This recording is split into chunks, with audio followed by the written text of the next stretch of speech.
It didn't come up on mine yet. So this one is the master. Okay. It is 5 o'clock and we're beginning the November, there it goes. Hold on, let me get rid of my sound. There we go. Good plan. All right, we will start off with the roll call. Start with my left, Tom Olson, member. Larry Dunn, chair. Ann Schmidt, member. Ray Rafferty, vice chair. Michelle Fitzpatrick, secretary. Very good. And the first order of business is approval of minutes from October 2nd. It was in the agenda handout. I move we accept him as presented. Second. Any discussion?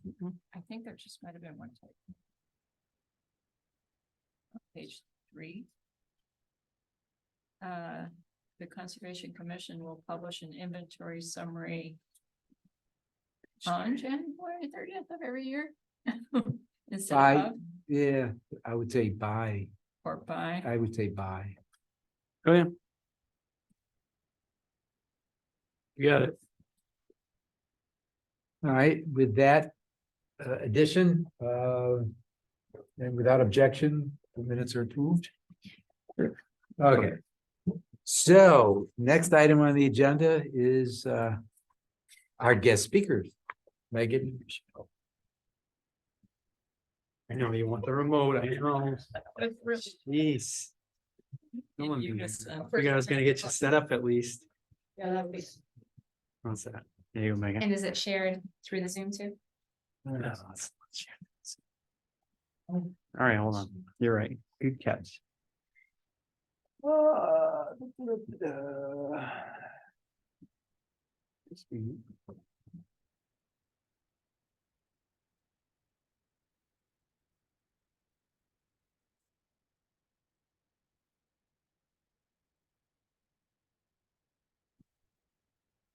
we go. Okay, now we're good. Good call. Okay. Hi, all. Nice to be here. I think you all know me, Michelle Maitland, and I am a member of the staff of Public Works, Town of Groton. I'm a project management specialist, and so you might remember I came in 2021 seeking the Conservation Commission as a partner in our town-owned property audits, and so I gave a little bit of an MS overview then. So hopefully this is just a refresher. But hopefully we both come away with new learning, and I have 9 slides. I'll talk a bit about the MS4, how the town of Groton is doing, what is coming, and how you and others can help. And I will say that as a project manager and not as like a scientist, that helps me in my task, because a large part of it is public education. And so I feel like I'm closer to the actual audience member, which is a lay-person. So I'll just start here, the title was there, and just say a few words about the origin of the MS4. It's an EPA program, which falls under what people call the NPDES, which is authorized by the Clean Water Act in 1972. And that's the National Pollutant Discharge Elimination System. And that started with SPCC plans, which the town also has, which is spill prevention, control, and countermeasures. But in the 1980s, the EPA saw that the progress that they've made in preventing pollutants hadn't resulted in the recovery they expected. And so then they did more research. And then in 1987, Congress added stormwater to the Clean Water Act. And so they added, what's I think is kind of interesting is they did it by categorizing municipalities as a point source polluter and large construction sites and some other categories of things. So they did it in 2 phases. So you see here, we're phase 2. The first phase, little in parentheses there, was just large cities, 100,000 population and over. It was phase 1. And then we were in phase 2. The EPA gave states the authority to take over programs if they'd like, and about half did so, and Connecticut is among them. But so like, for instance, Massachusetts and New Hampshire do their own. So going back to the name, so if somebody said to you what the MS4 is, the M is municipal, And then the separate storm sewer systems, it was important for the EPA to designate separate at that time. Because predominantly in the Great Lakes region and in New England, there were many cities that had combined sewer systems, sanitary sewers with their storm sewer systems. Groton has never had any combined system, so that's good for you to know that we're never one of them. And it is good also just to understand that these are my little graphic there is the putting the pipe underground is just to remind people, to remind us all that out of sight, out of mind. These are things that people don't know because they don't think about. And so the goal of the MS4 is elimination of non-point source water pollution, but a lot of people don't even know what stormwater is. And so, yes, it's raining snow melt and stormwater infrastructure. But a lot of people just think of water as coming from their faucet, going down the toilet or the drain. They don't know the kind of conveyance systems or even the management systems or anything like that. So that's important for all of us to know. So that's that. Oops. Go too far. Did I go too far? There you Oh, okay. Okay. So the MS4 has 6 components or MCMs, and I have in my notes here UG, like just minimum control measures. And so what are those minimum control measures? They're parts. They're just like administrative sections. And I just find, since I was a layperson coming to this, that the jargon throughout is just such a barrier to learning. So for anybody seeking to participate in the process, to really, you got to keep that in mind throughout. The acronyms, all the jargon, all over the place. So, you know, minimum control measures. I mean, I get now what they were trying to say, but it was just really parts. And so there are 6 parts. Public education, public involvement, illicit discharge detection and elimination, construction sites, stormwater runoff control, post-construction, pollution prevention, municipal operations.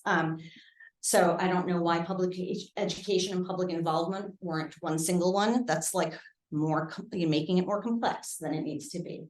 The illicit discharge detection and elimination is a large piece of it, and it constitutes the mapping, the watershed delineation, the stormwater ordinances.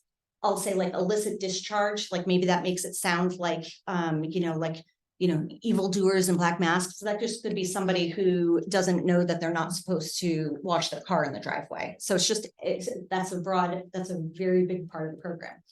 The next 2 are, I just made them italics because they are biggies, and we're going to be talking about some of the changes that are coming up. Municipalities, the last one, municipal operations, good housekeeping, so important. Really great that this is something that we have control over. So this would be important. But if you think about it in the context of the area that we have, like the land area that we have, and the releases that we do relative to the volume of all the public, it just raises the question of where do we get the most bang for our buck? And so, but something very important. Why is that little graphic there? When I was learning this, and as I was getting deeper and deeper in, I started feeling like overwhelmed with the obligations and all that there is. And I started thinking like, gosh, what is not covered? And it is like, the answer is almost nothing. It's really like a very ambitious program. And so how to communicate that, the ecosystem is all around us, water is so important. And so I've started just kind of talking about it loosely, as I say, like the whole enchilada. And so, okay. So we know the organizational underpinning now were those 6 control measures, the 6 minimum control measures. And then these 3 measures are the scientific underpinning. So the impaired waters, which is determined at the state level, but updated every 2 years and given to the EPA in the integrated water quality report, categories 4 and 5. Very interesting, I think, is that Groton's waters are impaired to some degree on the maps, but then it's sometimes confusing to see Save the Sounds materials because they are doing just ecological health, and we score much better in that. Urbanized areas is the second category, and that's a census designation. And then the third is directly connected impervious area, DCIA. And that's like a kind of a complex calculation, which just means like, where's if the runoff goes to waters of the state. And then talking back about the complexity of the permit and the way it's written is, this is used very like universally throughout the permit. But there are also other use of phrases like priority ranking that are in tasks that are unrelated, and it gets very confusing in case. And I'm going to give you a gift at the end of the presentation that corresponds to that slide. Okay, so moving on to how we are doing. So you remember most of the towns in the country then were told that they had to take on the whole enchilada. But did I mention it was an unfunded mandate? Ergo, the MEP, the maximum extent practicable. That is actually a phrase that's defined in the Clean Water Act. And it is a technology-based standard, and it must have a serious attempt to comply and practice solutions. Practical solutions may not be lightly rejected.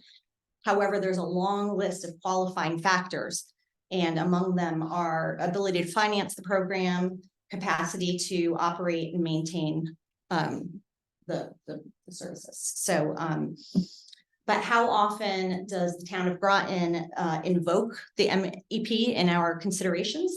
In my experience here, really not that often, which is kind of something to be proud of. It may be why we are recognized as one of the leaders in the state. We have a stormwater committee, and it's made up of Public Works, members of OPDS, Noah Fellman, who you may know from the GIS department. He's so excellent. Parks and Rec, and then our contractors. And so we have like a really good contractor, stormwater contractor, Barton LaJuice, and you'd rely on them heavily. I send, as I said, I have kind of a variety of different tasks, but at least 50% of my effort, if not more, is dedicated to things associated with the MS4.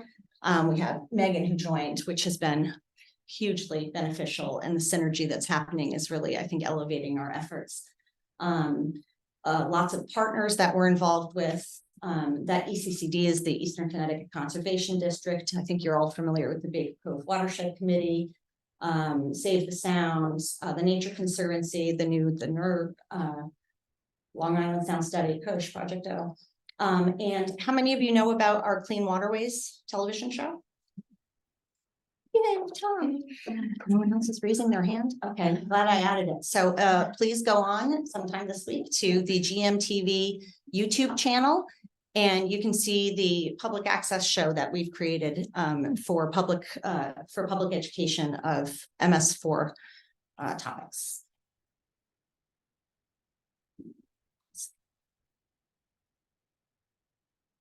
Okay. Status check continued. Oh, and here we are, town property audits program. This is not, I mean, I think I mentioned it when I came to that with this task. This is like a very minor task in the scope of the MS4. But we were excited to have you sign on as partners, and so I thought it would be polite to just catch you up on it. You know, the aim is good housekeeping and pollutant detection, and then for ourselves, because it would be kind of fall under the MEP standard. We just have the idea to over time to establish some baseline condition record keeping with you as partners, Board of Ed, Parks and Recreation. As you all know, because you do a lot of that mapping things around open space, it's a moving target. We've done some, and we have 85 remaining. So you'll see this show up again on the what we can do next.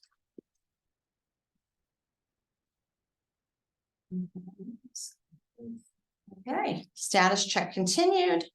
So the most recent 5-year permit period ended June 30th in 2022. Then there was like a bit of radio silence and like speculation. What's happening? Who's rewriting it? when is it gonna come out? And then with no heads up, we got notice at the very end of September that it had been reissued without modifications.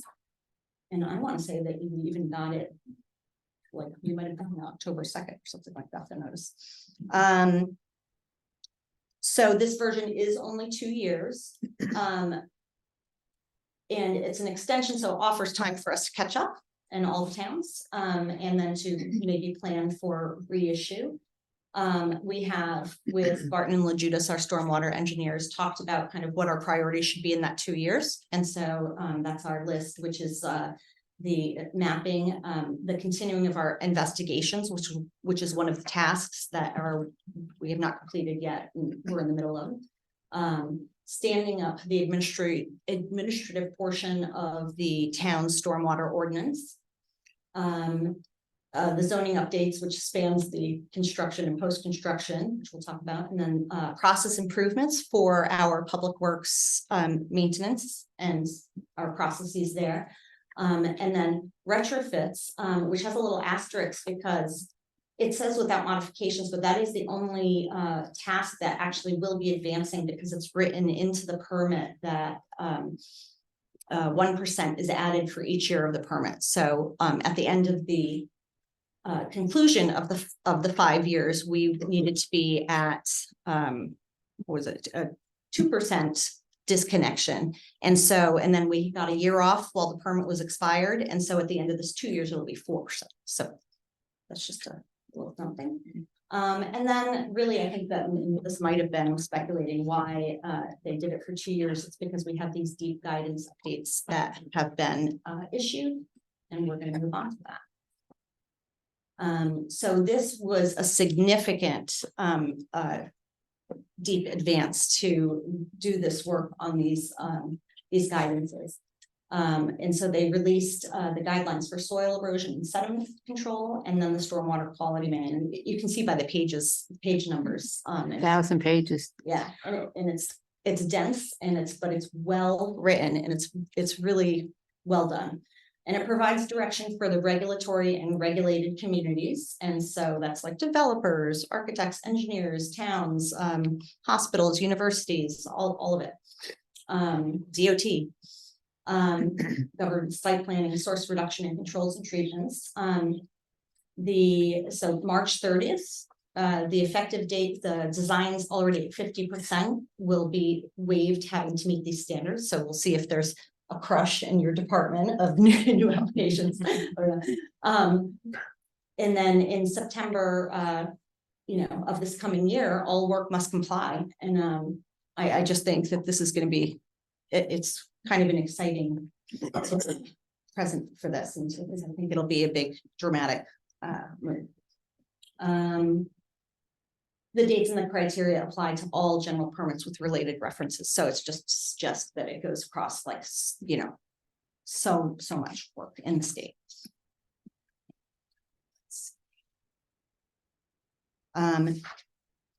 The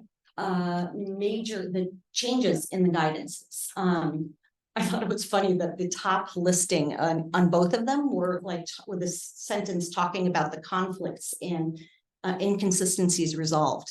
So, I mean, that's great. And can you imagine, like, so we're finally coming into some consistency, which is, I think, probably, I mean, who knows how much of that how much of it was that.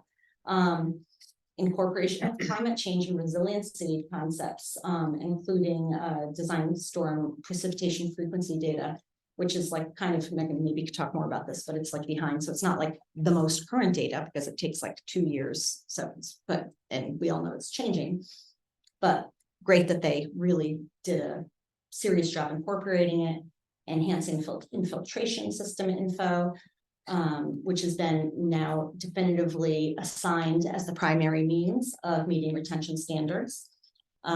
Improved usability, which is just, it's dramatic, right? When you have a document of that length, to be able to navigate it easily and have it be readable, and like they've, stripped out a lot of the jargon and stuff like that. So it's very, very well done. And an increased emphasis on the integration between the phases. The soil erosion and sediment control, you can just see that they've added new things, they've updated measures, so. Just a remarkable job, I think. Let me get it right this time. No. Okay, and here we are. What can you do? You know, we all have to continue learning, like there's just so much, and I don't know anybody who is like, you know, has a grip on every single dimension of it, so we all have to continue learning. For you committee members, I think that it'll be helpful to, like me as the MS4 coordinator, to have you all be taking the journey along with me to orient yourself to the changes in these documents. And so like maybe coming 2 years from now, when the next MS4 is issued, we're all a little bit better on having our grip on this. I don't know, my idea is that for people to choose a subtopic for a deep dive, and that's for me to be able to, for all different people in the community to be able to kind of identify people with some subject matter expertise in specific things, as that might become useful. And suppose, and I put, lest you then ask me what your deep dive should be. Ask Dave. Leading public education and engagement. There's so many opportunities that are left on the table, just all over the place. We have the watershed model, but we have so many opportunities to use that or do other things. We had a fantastic lunch and learn that I just organized for staff and the engineers last fall, and those things could be happening more regularly, but it takes time for me to organize them and to host them. And so it's like if somebody was wanted to do that and they enjoyed that, that would be a great thing. There's all kinds of, there's like lists of, you know, in the appendix of these materials of ways that people can do things, and just some of them that you know, that have been you live in knowing. They did some storm drain stenciling recently, so you might have seen that. We have an adopt a highway program, all kinds of opportunities. Become an advocate in a different way, which is the, you know, writing letters to the editor, attending public hearings, speaking and submitting testimony.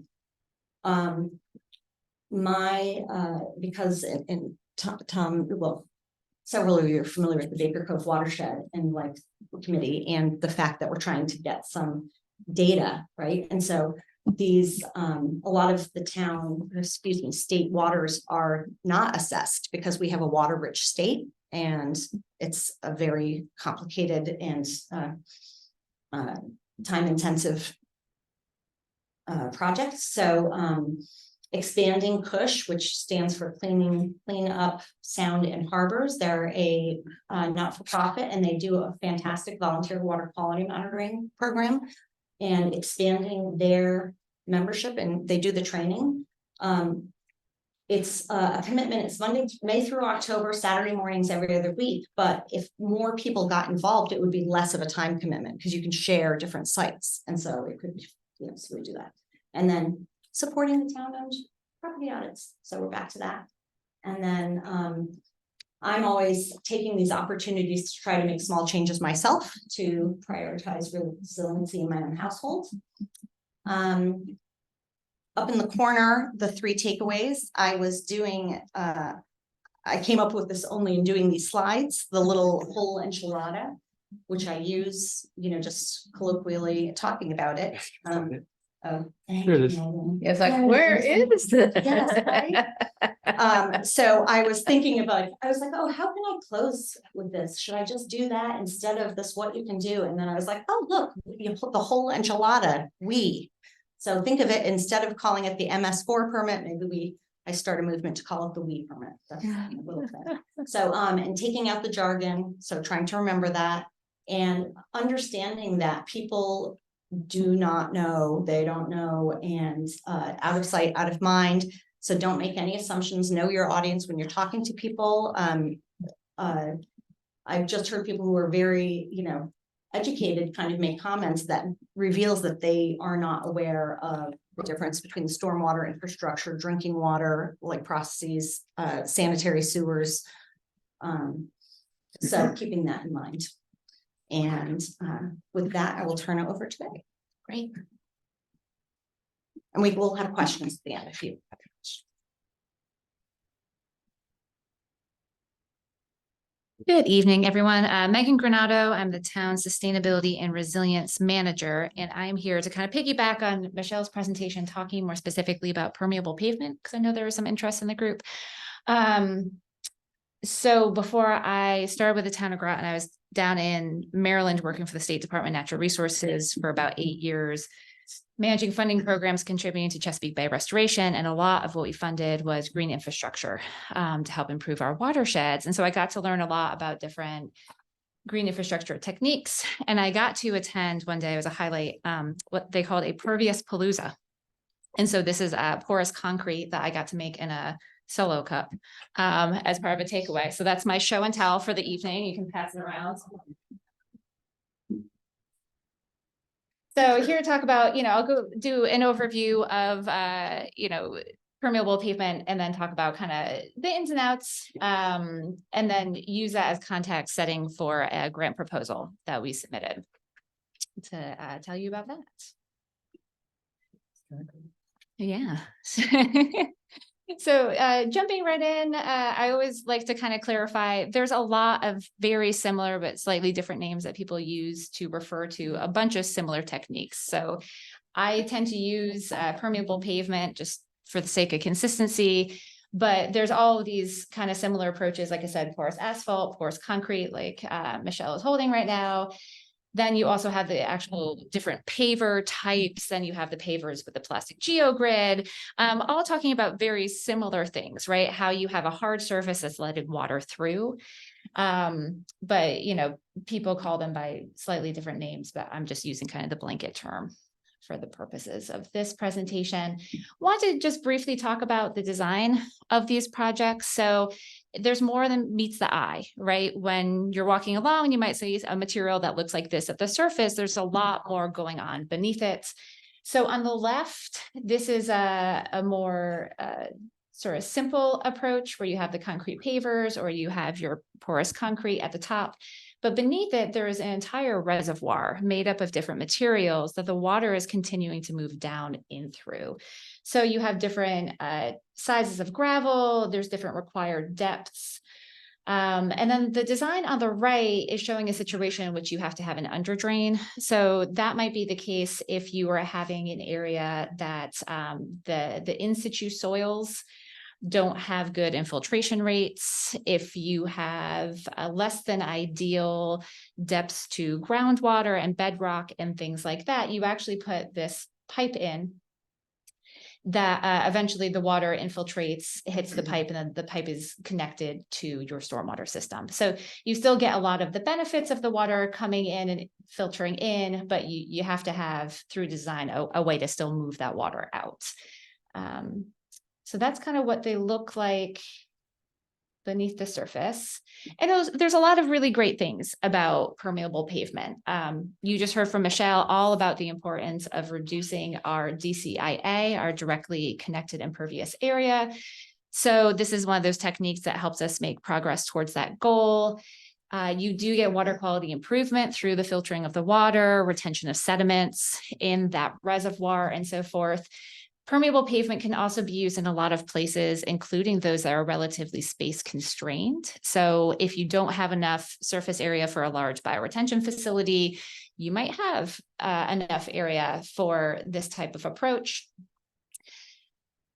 Permeable pavement requires less winter maintenance than traditional asphalt and concrete, but put an asterisk on that. We're going to come back to it.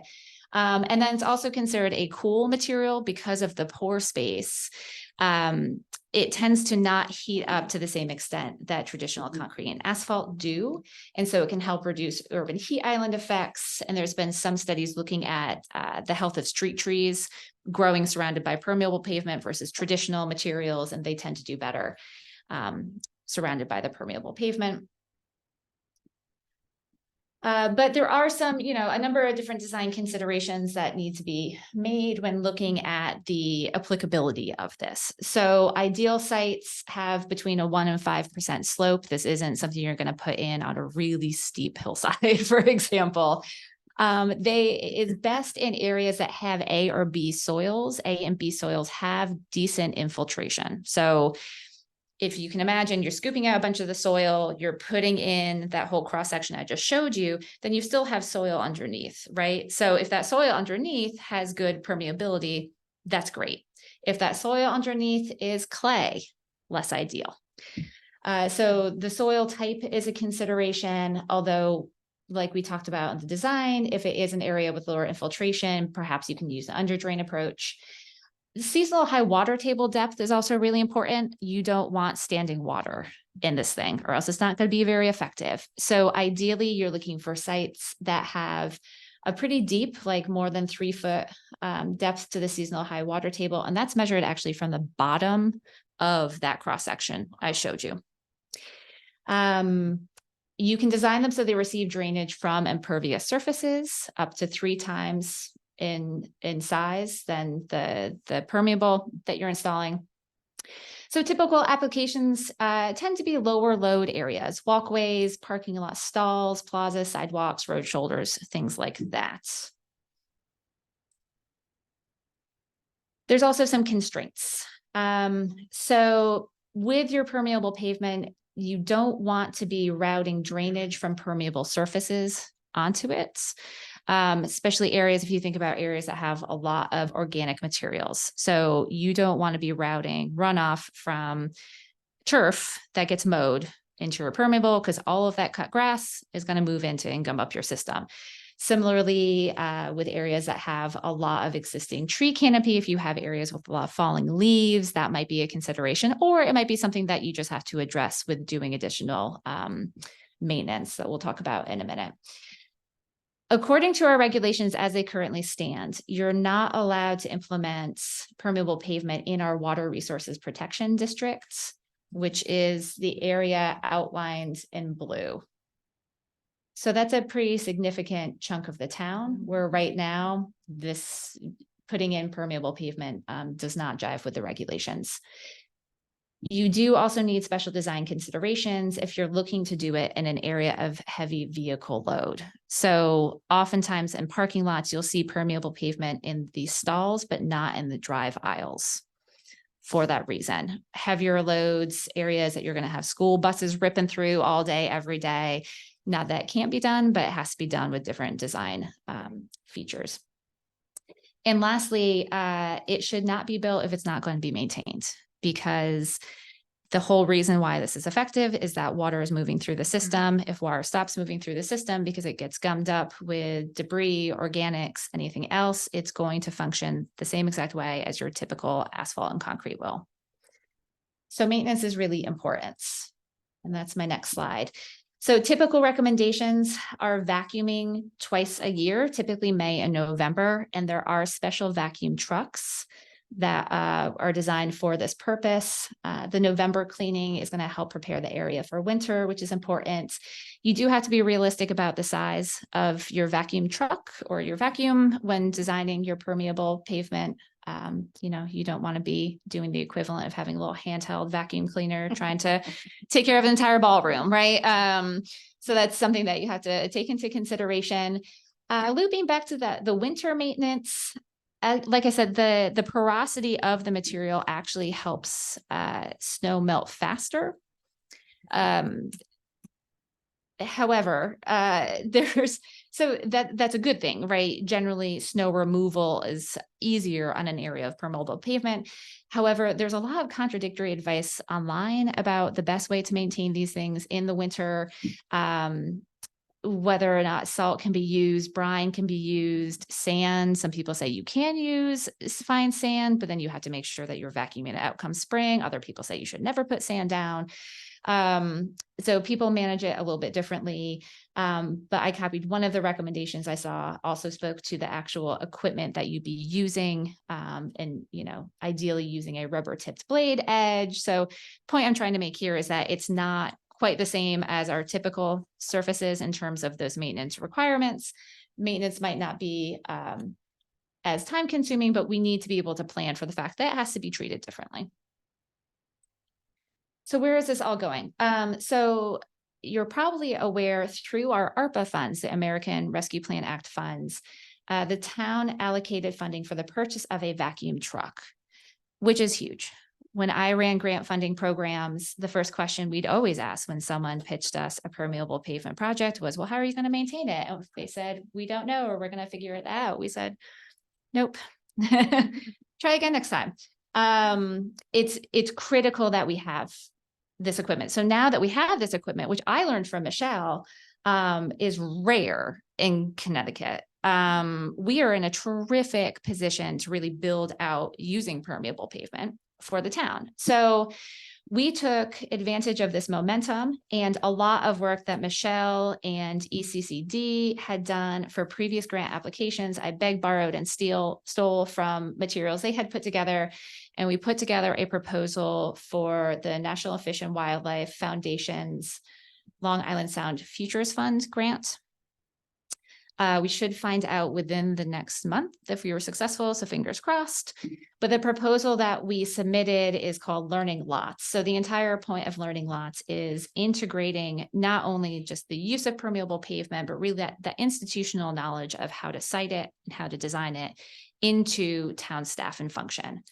So the basic gist was that we would, through kind of a joint partnership between Office of Planning and Development Services and Public Works, we would hire a consultant that knows how to design and install these things. And UConn's CLEAR program, which does a ton of municipal support for green infrastructure and best management practices and stormwater, also signed on as a partner. We would work together to do an evaluation of all town-owned properties, looking for the appropriateness of potentially using permeable pavement. We would cross-check that with, existing schedules of pavement we know has to be replaced coming up. We would use that to create a prioritization rubric and select our top 3 projects. We would then work hand in hand, so our public works engineers with the consultant to co-design those projects. So it's not just saying, okay, consultant, go off, design those, send us the copies when you have it back. It's much more of an iterative partnership of, transferring that knowledge into our public works staff, getting those design projects up to about 60% completion. And that's not just an arbitrary thing that kind of came from the grant guidance. And then through the entire process, developing a how-to guide. So we're memorializing the steps and the institutional knowledge that we're gaining through that process. And then through the partnership with UConn Clear, specifically convening a regional workshop. So we're also sharing with our neighbors the approach that we took, what we got out of it, and how we, what we accomplished. And then I think that would put us in a really great spot to be able to talk about things like policy in terms of the town's, when we have paving projects coming up, if there's going to be an approach to making sure that permeable pavement is considered and so on and so forth. And I think that was my last slide. So with that, if you have any questions for me and Michelle, we'd be happy to take them.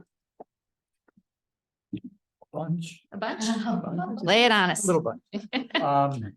So as you're going through this, it seems like key off your last one on policy.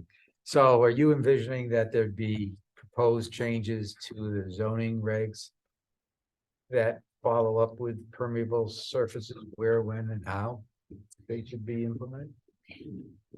I don't know. I think it is a good conversation to have. I think that right now the capacity for private landowners to implement these things and then have them maintained is pretty constrained, mostly from the maintenance front, right? Like I hadn't realized that in Connecticut, what you telling me, like there's no there's no, there are few to no contractors with this With skills, badges. with this Yeah. skill set. Yeah. And there are no manufacturers, in Connecticut, and, UConn Clear has to contract with a company from Maine to come down to help, support their, Well, I stores. wasn't thinking residential, I was thinking more commercial. commercial. Still the Or same. city, or Mhm. city, or town. Yeah, I mean, I think town is the logical first question that comes to mind because now we have this equipment. Right. Right. I think commercial could also be a discussion at hand. Because we could rent them, the town equipment. And Michelle had noted that in prior, thinking about other proposals for similar type work about, if the ability for us and the equipment to maybe, rent it out to surrounding communities, so on and so forth. I have no idea what the liability or administration of that looks like, but I think these are all conversations that will kind of organically happen as we start working through this process. Fingers crossed we get the grant. And in a grant that we, previous iteration of the grant that we didn't get, we had even put in that we could have an, what is that, an MOU to loan the maintenance equipment to local nonprofits or small businesses that installed, in the same way that the Department of Emergency Management, we have shared assets that we use for emergency management, like the trailers, emergency trailers. We could do a model like that with certain people if it helped promote the use. Raising it up a level, we've got the 2026 POCD, which should have policy directions and objectives. So is part of your plan, I mean, we are sponsoring several aspects of the POCD. And that's gonna start in December time period. That's next month. So time flies. It's December. Well, because Tomorrow. it's gonna, yeah, time flies. So one of the things, under our umbrella of sustainability, et cetera, is permeable surfaces, et cetera, is there. So I know the zoning specifics really gets down into the weeds, but up at the POCD level can be a more objectives or forward-looking ones, which would include things like explore, commercial rental or sharing resources or aspirational, correct. So is that within your planning or scope for us to work with you on or look to see coming from you for that POCD? I mean, I don't have a bulleted list of planning and scope for the POCD as of yet, but I think if we get, the thing that's exciting to me about the fact that we have this vacuum truck, and if, fingers crossed, we get this grant, I think it really sets Groton up to become a leader on this, right? So that naturally makes me think that these are things we should be integrating into our POCD, right? We want to be effective by making sure that this shows up as a priority in as many places as we can. If we really want to say, we're taking this seriously, this is the approach that we're taking. And then we have the capacity to do so. So yeah, in my mind, it makes sense as one of the things that should be highlighted in the POCD. But full disclosure is I've never gone through a POCD drafting process before, right? So That's anything probably more a benefit. specifically, yeah. Don't take that as a negative at this point. Yeah. All right, so I'm gonna asterisk you down. Well, these new guidances also are just gonna have a dramatic impact on POCD, right, planning? Because these are new, right? I mean, they have incorporated all state-of-the-art technology and it's, I haven't dived into the reading it yet. But In terms of the state stormwater manual. yeah, But I think we're regulatorily bound to do that. well, that's. So although it's pushing the That's what I needle, mean, it's, we of course have to comply. I'm not sure it helps us say we're doing more because everyone's going to be forced to do more. So, but I mean, that's, Right. Yeah, but it's a positive thing. Yes. They're driving. Yes. Right, so whose responsibility is it to make sure that this gets into the POCD, like the stormwater requirements get into the POCD? Is that fall to us to help them do that, Well, or is it? That's kind of why I asked the question, and I think we could.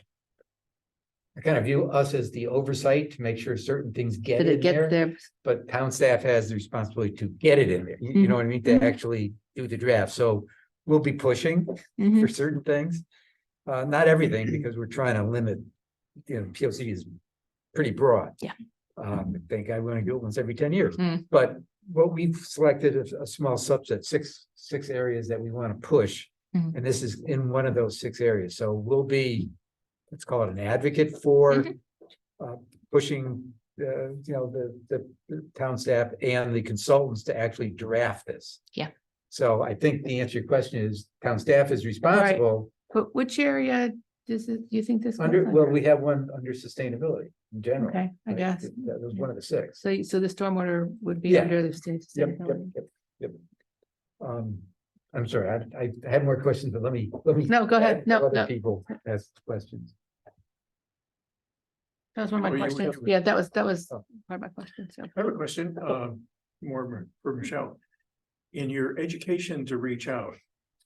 I'm thinking from a residential standpoint, I'm trying to say government or planning department. But for a resident, what would you like them to know about stormwater?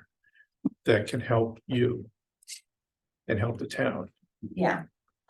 It's so specific to that individual, what they come to the table knowing. So like, Right. I've learned that I would like for them to know what stormwater is.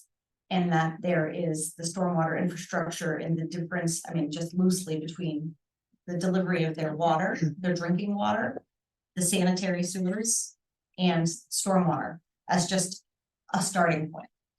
And then I feel like once people understand those things and they kind of understand, and then what we talked about, we're doing a outreach effort this spring with Baker Cove Watershed as a pilot. And so we were talking about getting to know your own system. So learning how to go onto the GIS and find what is your neighborhood? Where is your storm drain? What's the storm drain closest to your house? Where does that storm drain go and what's the outlet? So understanding that. And then there are all kinds of things of ways that people, don't wash your car in your driveway, all the different methods of, contributing to, using the proper, learning how to read the directions on your, grass fertilizer and only using it in the proper, periods of rain. There's like so many, there's just so much that people can do. And all they have to do is any of them. Do any of them. Pick one. To follow up on that, do you already have plans on how to do all this education outreach? I mean, do you have that process already in place? No, I would say Okay. no, because we don't have, I mean, it's just me but we have, so we're trying to work through, like that. The TV show, Clean Okay. Waterways, and we're trying to create partners so we have, Right. like Project Oceanology as partner of. Clean Waterways and Baker Cove Watershed, and so trying to Right. capitalize on partners. Well, part of the reason I'm asking is because we're setting up projects for our Connecticut College Goodwin Nearing It environmental students in the spring. And I so, was thinking the same thing. yeah, so Yeah. potentially we could have this on the list to help you with the stormwater education outreach, have that on the list of possible projects they could pick. Oh, yeah. And then you'd have 2 or 3 students in the spring come up with a project to help define and whatever, like, so you'd have to have a definition. What would the students do? Right, right. But if you're needing, I mean, if you're needing help with it, Yeah. I think it's a great candidate to put on our list of projects. Is Oh, yeah. what I'm asking. Oh, sure. I mean, Put us on your list. right now. Yeah. Nope. Well, I'm actually taking notes, but yes. So, So you also mentioned, were you done, Michelle? yes. You mentioned, No, I'll come back to those. I'm sorry. Okay. You mentioned that Groton had some findings but they weren't severe or something, or bad. What kinds of findings were there in terms of? Well, maybe I'll pass around my. You're present, My you present. promised. I don't think this really constitutes as a tchotchke, but.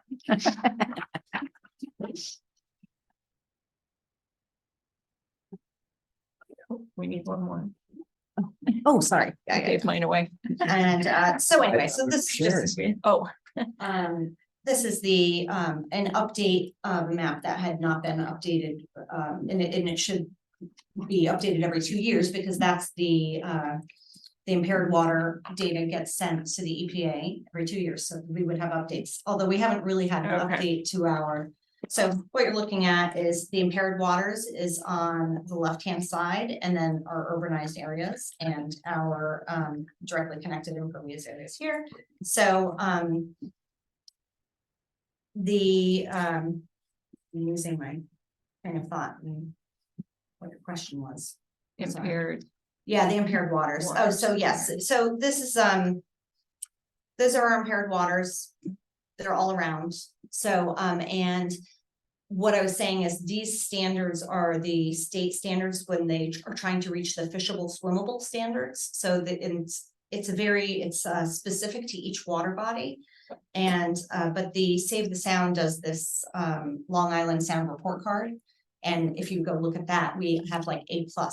Okay. And so it took me a while, like I was in my learning, trying to understand the permit, I was thrown off by that. And then I finally, understood that and talked with them and talked to various people and learned that the bacteria and the nutrients is the thing that we have that creates these impaired waters. waters, Yeah, and okay. so, but from an ecological perspective, we're not so bad. Not to say that we can't be better. Right. And we also have a lot of unassessed waters. So, Okay. And then does the city, do you work with the city, or is this something that? yes, we do work with the city. There is Okay. somebody in my position at the city public works, and so we work closely together. Her name is Heidi Kamo. And what about the industrial pieces in the city area? I mean, like Pfizer, EV. I'm really glad that's Heidi's job. What is that? That must be regulated. Oh, yes, they have, Heavily regulated. yes, Okay, very. and that's monitored separately? Probably, Okay. yeah, Just like, okay. Electric boat just has separate permitting through DEP for their Ah, operations. yeah. I'm sure so does Pfizer Pfizer. too. Yeah, Mhm. Okay. Because actually, any commercial that dumps into the things or right. well, that's part of Subbase. it, yeah, the end. subbase has Oh, then permits sub-base, too. yeah. Okay, I think that's it for now. As a side note, I talk about this later. I'm on the state of Connecticut Seagrass Task Force. Eelgrass. Eelgrass. Eelgrass, what they say? Seagrass. Seagrass, yeah, eelgrass. Some grass. And Eelgrass. Careful. pollution, in terms of an ecology, the wrong mix and wrong can kill the seagrass, right? So getting recommendations into that task force report, if there's specific recommendations or actions, because we're down here, on When the is that, peninsula. when is that? being It's due, issued? it's supposed to be issued in January. By the end of January, we've already agreed that we're not gonna meet that date. But, we're talking the next couple of months. So, any specific recommendations that I could kind of squeeze in there for you Is- guys? Is any member? Yes, So NER is Jamie on Vaudry, I Yes, think yes, would be she's the on expert, there. and she would write she would have written anything that would filter down to me that I would be feeding back to you. Okay, okay, so you got this circular. Yeah. Okay, yeah, no, yes, there are. I mean, I sit there and I listen to all the experts and I just ask the dumb questions, right? But. Okay, so that you expect that would come out in the wash and I expect to see that. In that first iteration of that sometime in first quarter. But that's a way of getting access or recommendation of releasing funds and some other things, which is kind of why I brought it up in the first place. That's fantastic, though. All right, Great. but again, regulation of pollution and that, from that perspective. I think the thing that, we put in the stewardship plans, we put in the MS4 audits. We put the audits are in about 3 of the stewardship plans that as we were reviewing those, and if one of the stewardship plans has a thing.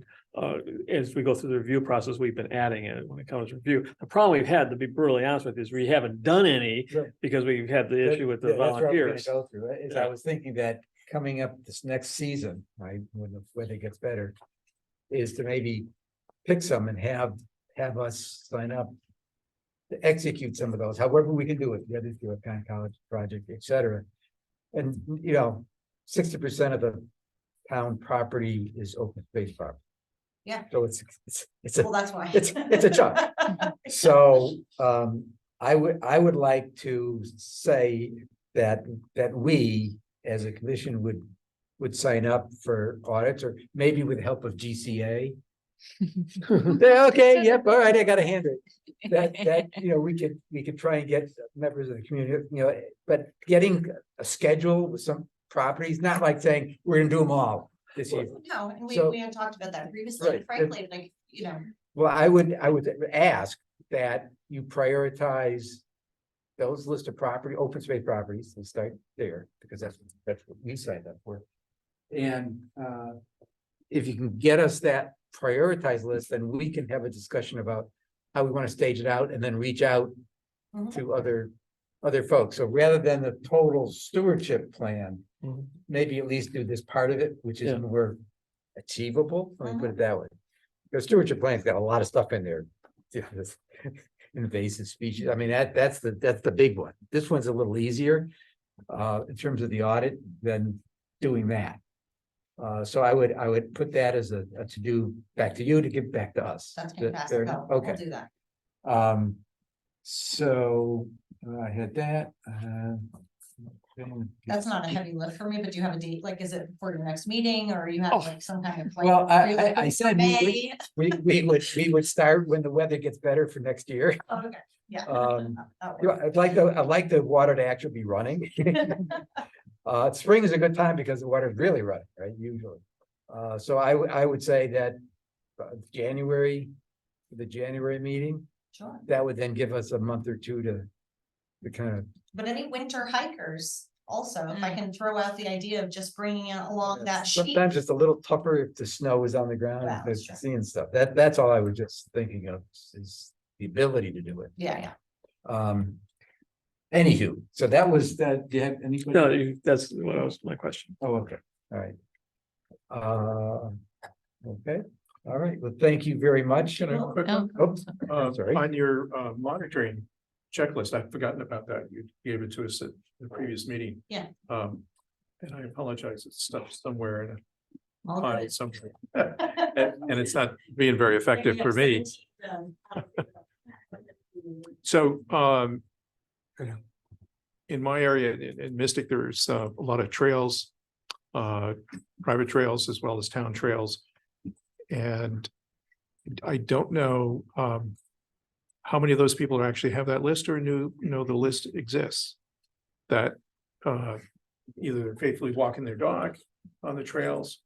But I don't know how much of an outreach you want to do for that list Yeah, to look at the wetlands and the water courses through there.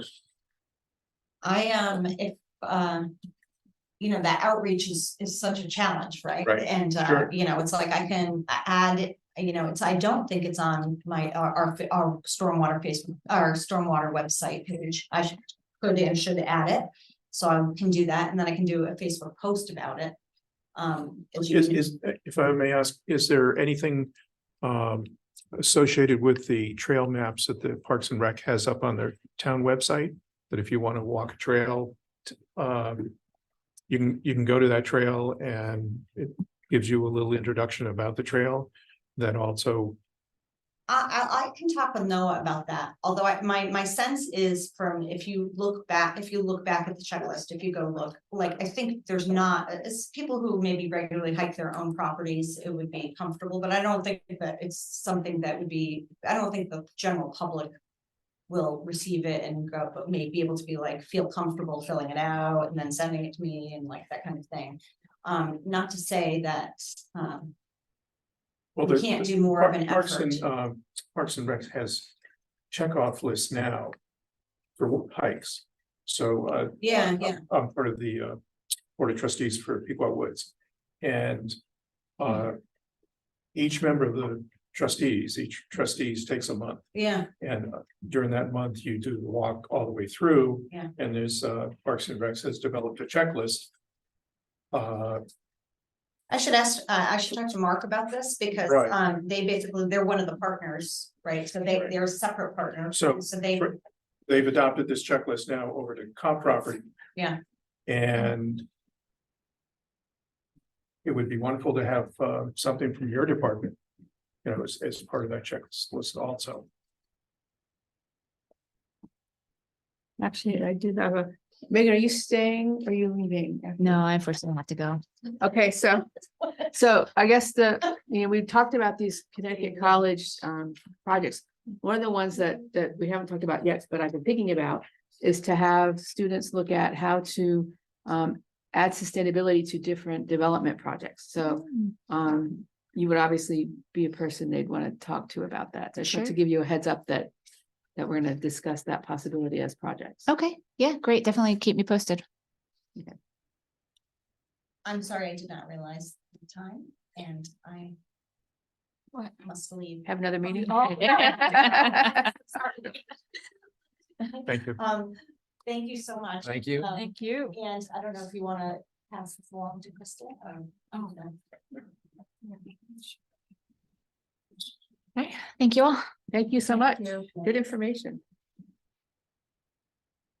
So we kind of stuck them into the public communication section. But we do have a member of the public here. Yes, but I don't have any communications. Oh, okay. Well, I Listen, actually have a communication from you that I was gonna respond to when I get to my comment, so. You can wait on that. Which is coming up next. So report of chair. So, I mentioned the, I guess my last meeting on seagrass was here. I sent out, oh, I suppose I should do share. So I sent out this website link. Actually, it's a Google Docs link. Where, let me go down to. All right, so we're starting to meet every 2 weeks. And I guess in the last meeting, we jointly developed a report. I'll get to it in a second, bear with me. Here we go. Outline for the report. So we kind of created a report outline. The intent was that this state legislature supported how to restore seagrass. They're asking how we do it. So that's why there's, the outline tends to have stressors, preservation, restoration. So it tends to be focused on that, not necessarily justification. So anyway, so that's out there. I just wanted to kind of share with you. So every month I'll probably come back and only talk about things that might be of substance that were in there. Meanwhile, the other thing that came up, now, Kristen, who is not here, did meet with GCA representatives. And there was a number of concerns, which I then responded to Christine thinking, and I don't know if she got back to you with my response. No, okay. So I was going to share with the commission because it should be a commission response, not a Larry Dunn response. So the shorthand, this is Kristen's note to me about I met twice with GCA representatives. And, there was a concern about the reporting of open space and how we calculate that. And they threw out, wouldn't it be better to have a clarifying definition with more natural tree coverage, et cetera, et cetera. My response is that we've been trying to be very specific about the definition to align with the state definitions. And we've been working with town staff to change the POCD and the definitions to that. And to that end, and we'll get to a little later, I guess, with an update to the working copy of our database, to have that so stated. So I guess the response is we're trying to be consistent with, for measurement purposes and potentially funding purposes, to be consistent with those state definitions. I mean, I understand your point, but that's why we're doing it. That's why we did it that way, and we're going to continue to push that. The other one was that at a recent GCA meeting that the last PLCD used a 2014 map, outdated, yada, yada, yada.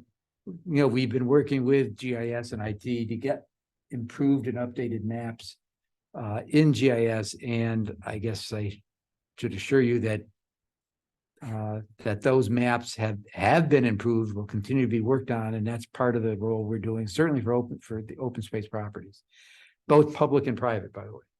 It's in there. And I think somewhere in there, I think I said that we would share the viewer database with all the statistics, and you could actually create your own extract if you wish from the database that's there. So I sent it to you once. We can resend it. The viewer access, which has in there a database, which you can extract to an Excel file, and then you could do whatever definitions you would like, different than the formal ones we do to line up with the state definitions.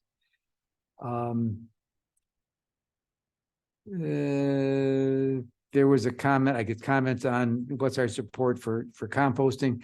Composting is one of the 6 major topics we have selected for the PLCD, and we've been working with David, I guess, for years now.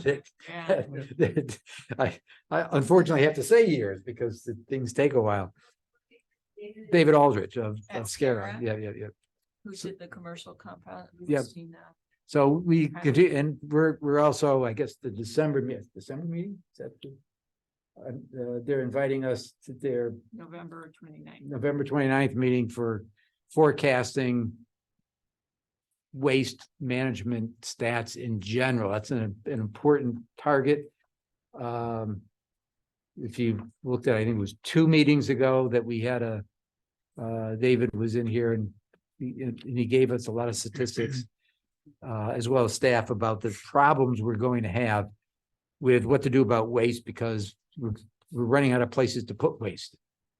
So that's why it was totally non-existent in the last PLCD, and we want to have a focus on that in the upcoming PLCD. So there's that. That pretty much was it on the response. Kristen was talking about a waste management solution having to do with pay or single, so people paying for it. What is it called? Yeah, Oh, yeah. it's pay as you Pay to throw. Yeah. Pay as you what? Pay to Throw. throw. Right. So yeah, that's one of the That's a solution. solutions. That's But a we solution that Stonington Right, implemented. but that would have to be sent to town council, so Yeah. that's part of what we're looking at in terms of ways of improving it, and looking at maybe a particular fire district as a pilot, something along those lines.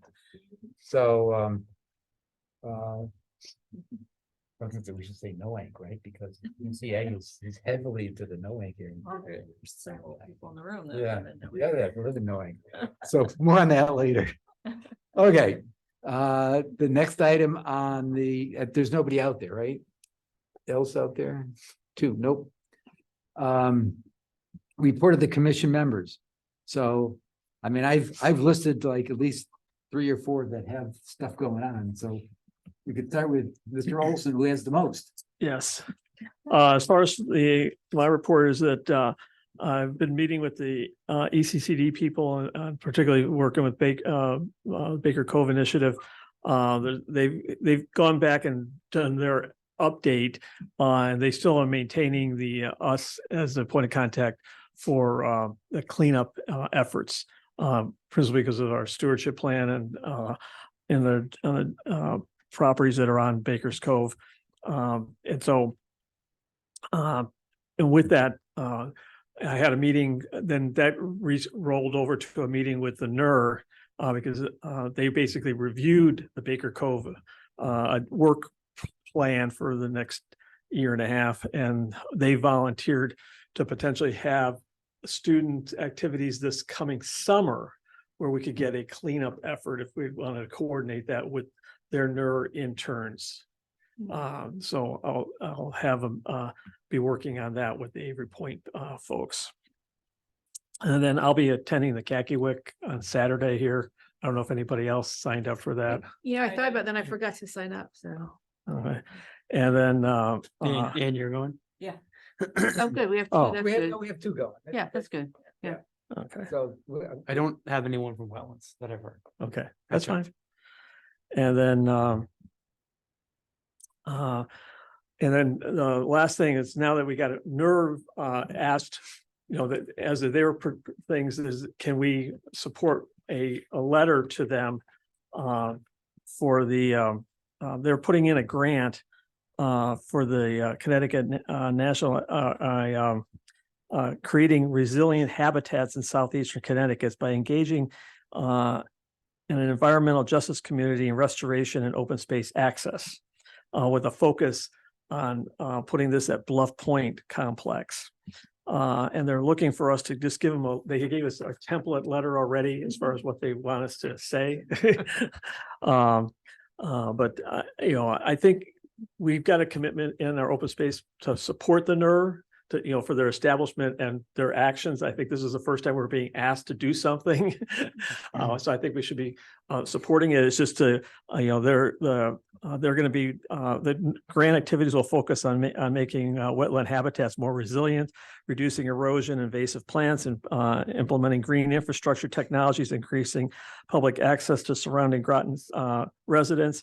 Engagement activities will include celebratory events for the public, site visits, workshops, technical audience to learn more about restoration activities. And so I think if I get concurrence, or this has to be in this week. so I But took, no pressure. Yeah, I took his letter, I edited it, it's up on the screen. okay, And with the commission's support, then I would forward this to Dave, who would then send it on, right? So it's on our, you know, the letterhead we've agreed to. The edits are a little bit customization to the town of Groton. right. So I use basically their letter. With, like I said, minor changes, but it's pretty much what Tom has said. It's really solicitation to get grant funding, which helps Bluff Point, which happens to be within the town of Groton. So it seemed like a no-brainer to me. So Yeah. without objection, we will so move. Okay. So I will get this letter to you tonight or first thing tomorrow morning. Yeah, And then if you shoot it into the mail or, get it. yeah, I don't know. Sounds It can go- They'll take it electronic. Oh, I didn't get an I'll elect, send it I got the actual Washington DC address. I didn't get an electronic. Oh, I think we want to send it to Vaudrey, you know, at the NER, you know, she'll include it in her package going forward. Okay, Okay, could you then send that Yeah. contact information to Dave? I will then get you the letter. I guess I should sign it, shouldn't I? yeah, You already signed it. it looks like it's signed already. Sign it? Yeah.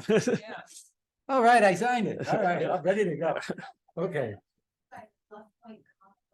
That's it. Well, the NER, they have Haley Farm and Bluff Point and Avery is all one complex for the town of and Groton. the water and part of the water around it. not Right, just Pine the- Island and that stuff is all part of the complex. Yes, Yes, and then they have a separate area along the Connecticut River.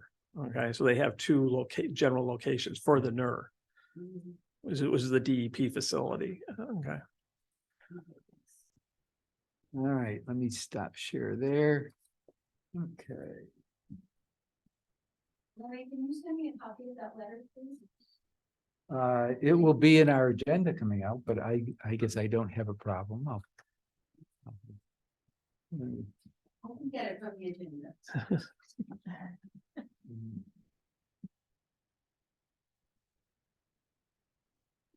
Okay, back to. Let me close that out. Let's see, back with, oh. That's all I have. No, you failed to say that you have been nominated to join the Complete Streets Committee. I've been nominated, but I haven't been final approved, so I'm waiting for that. Okay, nominated. That happens at 6:30. Oh, it's 6:30. Okay, the next meeting. Okay, so Tom may be on that committee. All right. That's the other thing. Oh, did you want to say anything about the city of Groton Park Yeah. sale? I monitored over the course of this past month where the the city of Groton had two parcels that were on our list of managed open space.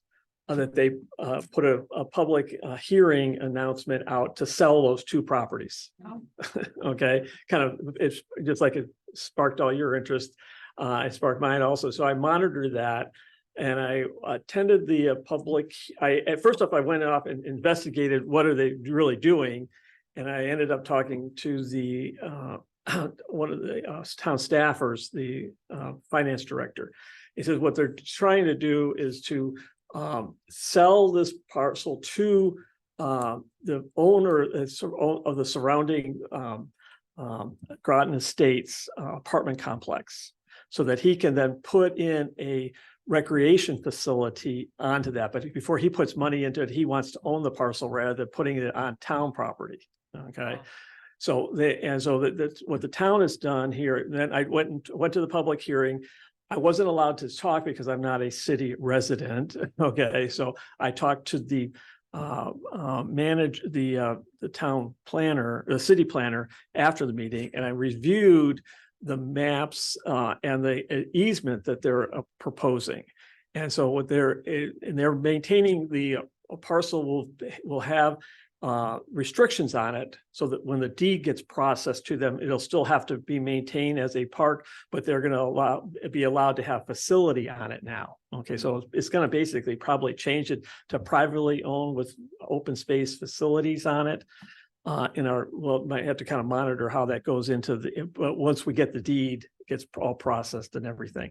But they're basically selling it for like $62,000 to the owner, so that he can put that complex in. But with that, they are also providing an easement on their parcel, because they goes around their facility, which is part of the crosstown greenway area that we're coming south, connecting Birch Plain Park in the city with the Thames River Magnet School along that area, which is already designated as a corridor for the greenway. So they're going to get that easement also included in this package. So from the city's perspective, they're really not getting rid of, they're just converting it from city owned to privately owned, but still as managed, or in this case, it'll be going from managed open space to private facility. Yes. Is this a property that's down by Sparkle Lake? It's at the you've got the Branford Manor Right. apartments, just the apartment complex just north of that is where it is. There's two big apartment complexes. You have Branford Manor, and then this is called Groton Estates. Yeah, and it's behind them. It's in the middle of it. Oh, it's in the middle. Yes, it's in the middle of the, literally, That's his interest. yeah, it's right in the middle. It's only 0.8 acres, and it's two parcels that make up that 0.8 acres. Is this where the city had proposed to have a trail through there? Well, the trail is on the water side of that, because that parcel goes from Shenandoah Road all the way to the water, and this is along the water edge. Right, but I meant the city had talked about wanting to take a couple of properties in there. Working easements, that's what the city planner is working easements to get the trail through there, which is what we had put into the Greenway application. Right, thank you. Okay. Kristen's not here, but she did sign up for a tree talk series that's coming up in the future, and we'll let her talk about that, I guess, at an upcoming meeting. For you. Yeah, so we agreed that I would give an update next month on the piece on open space, public green spaces, maybe might be more appropriate name for that now, and social justice, and comparison with, just an update after Tom helped out a lot with getting the properties and ratings done. I went to the SALT conference on Saturday at Conn College. And there were 4 talks and they were very, very good. I'll do what Kristen did and Or type up provide my good, right? notes. Because I found that was very helpful to see her notes on that. There was somebody there that his talk was leafed out growing Connecticut's urban, oh, I'm sorry, forest divining. So that was about stewardship with volunteers. And so he's at Yale and he works with the city of New Haven. Interesting. And he has worked with them on what's allowed and what's not allowed. Obviously, it's going to be specific to Groton. But one of the things that he brought some of his equipment with him. So for devining clippers, but he had them kind of on a long thing that made it very easy to use and battery operated. Oh, So your interesting. hand wouldn't get tired. Yeah, so he had a lot of really good information. He's more than happy to come up and help train or talk to who would be training people. Right. Just on his experience. And he's got, and how to recruit might be a good one. He has hundreds of people, right? But again, New Haven is a little bit different. He said Right. a lot of people tend to like to work on specific properties and not just general ones. So in his experience. Yep. So I'll put all that information in the Your notes. notes. Perfect. And again, there were some other really good presentations on Sunday. So Tom, you had found this flyer, or so you had it sent from. I got this through Groton Open Space Association, forwarded it to me. Oh, okay. So this was, you're invited to a community conversation about improving equity in the region and across Long Island Sound. And so I was really hoping that we'd have a nice solid discussion on this, and 3 people showed up. Wow. There were more people from UConn and from EPA. 3 people. The audience. Yeah, there was. You were one of them. I was one. Maggie, her last name from the watershed, Mystic River Watershed. Oh, yeah. And then Pam McDonald, the 3 of us. And basically what they did is they didn't do anything about what they were going to talk about. The whole thing evolved into how do we reach the population we want to talk to? And, Maggie had quite a few examples of success stories and not so successful. Where was this? So this was at a church in Stonington. They had a bus service from Groton, from the senior center. They had put handouts like this in a lot of different places, a lot of different churches, a lot of different public places. 3 people. Wow. Nobody from Groton came. I mean, except me, not on the bus. So that, yeah, it was very, very disappointing. Yeah, this is also, they want information because I think there's grants coming up soon. And so they're, yeah, that time constraint. And then not even having, I would say, the right people in the room. I mean, I've said this before, is that used to be nobody cared about any of this.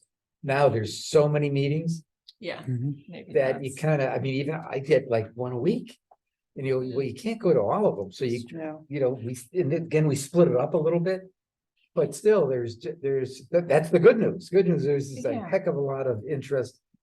Except and it's so activity. spread out and not focused, and so you end up Yeah. taking that energy and interest in just spreading it out. Right, Well, there's so many different groups, and we This have is 12 organizations just in the town that we've identified as partners of Right. conservation.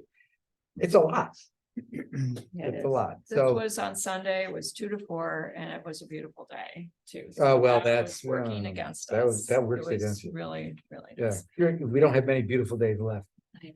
All right, is that it for? Oh, and then the last one was attending the conference. Okay, yep, Yeah, I think that was it. all Yeah. right. Ray, I just want to go back to a handout that we got a while back Oh. from Tim Feisel regarding what is a good clam soil. It was a big packet that Dave handed out to us. And I finally sat down and went through it and found out that he has a long history about shellfishing. And with the understanding of how important is the bottom, the soil conditions for appropriate shellfishing, or should say successful shellfishing. And just to tighten down what this 30-page or more document tells us about history is basically, in order to have good active shellfish beds connected with Groton, basically you need a hurricane to wipe out what's there Every once in a while. and restart. Wow. And when I read that, I was going, well, here's somebody cheering on hurricanes or intense ones, because basically every time there was some major weather event in which it included Long Island Sound and the coastline and a lot of wave action and so forth. Suddenly, years following that storm, the shell fishermen were all happy, and the clam beds were coming back, oyster beds were coming back, etc. So that was an interesting one, because one of the things that working with the sediments right now, there's the effort that we're working on with eelgrass that you're working on, Larry is working on that. Also, there's questions about the bottom, because I've been involved with some of the one concept of reseeding eelgrass a few weeks ago with the group at Avery Point. And it's going to be interesting to see how successful they are with it. But again, this is all looking for alternative food sources. Looking at now there's a much higher visibility on seaweed raising as a food source, and there's a particular group of people who are now very actively off of Bluff Point in the wintertime are raising seaweed, and it goes right to restaurants, high-end restaurants and so forth, as a possible alternative to lobstering, since lobstering is gone. Yeah. Climate change, so forth, is pretty much put a real major dent in that. And so moving forward, as we're trying to protect the land, we're looking at stormwater runoff to make sure that it's not contaminating Long Island Sound, the estuarine waters. What's out there, what's to protect it, and that's our shellfish that are out there, and the folks that are trying to make a go of it and are looking at new and innovative ways of using the water column to be successful at it. And so the two takeaway messages, the one was in order to keep bottom culture of shellfish going, you have to turn over the soil. So if you're not out in deep water where boats can come along and turn over the bottom as they're either harvesting or laying out new shellfish, which when you turn it over, it's much like farming. You turn over the fields, you rototill and so forth to get successful crops year after year. It also goes in with shellfishing, or you count on Hurricane Sandy or somebody knocking on your door to help out, but that's not necessarily the answer. That's not a good. That's not always a good one. But it also leads into just a couple of other things that he talked about is that keeping the waters clean, and the MSS4 program that she's talking about. Two important elements of that, the stormwater runoff is it carrying excess nitrogen off into our waters? And what about bacteria? That was a problem in the Quantic River a number of years ago. And it turns out that it wasn't stormwater. Well, it was stormwater. The stormwater in Pequannock Bridge, the stormwater pipes that would drain the water were right next to sewer pipes that were going in the opposite direction to the sewage treatment plant. The sewer pipes were old, they cracked. Mm, And when you get high rains and a lot of groundwater in there, the water Yeah. comes out, finds a new home. That's the stormwater discharge, finds a way out the door, and it was major problems with the shellfish beds in the Quantic River and coming out off of Bluff Point. So bacteria runoff, plastics, and so forth. That being more aware of that. All right, thanks. Which reminds me, eelgrass has per acre twice the carbon sequestration as a tree canopy.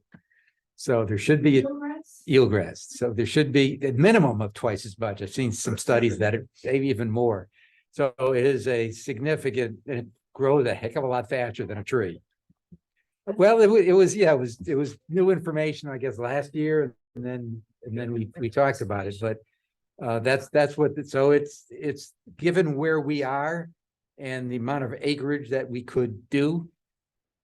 We can't create more land to do trees, but we certainly could reforest, bad term, replant eelgrass, and like a pound for pound or acre per acre, get a heck of a lot more carbon sequestration. So I'll pass that along for GCA consideration. Right. Yeah, I'll get you the report when that comes up. Okay. I don't have anything that's not on the agenda. Okay. All right. Next on the agenda was the open space inventory. We do have an update that, bring that up, there it goes. Let me do a sharing, and I know this will make your mind blow, but so I want you to read all this and tell me exactly what that says. Awesome. Awesome, I know that. So Tom and his, well, I'll let you talk to it. And over, not every line, just a quick highlight of what you changed. Oh, trying to remember. The red stuff. The red stuff. Well, no, I've been reviewing the Parks and Rec master plan. Okay, which is going to be on the town council agenda tonight at 6:30. It just started now.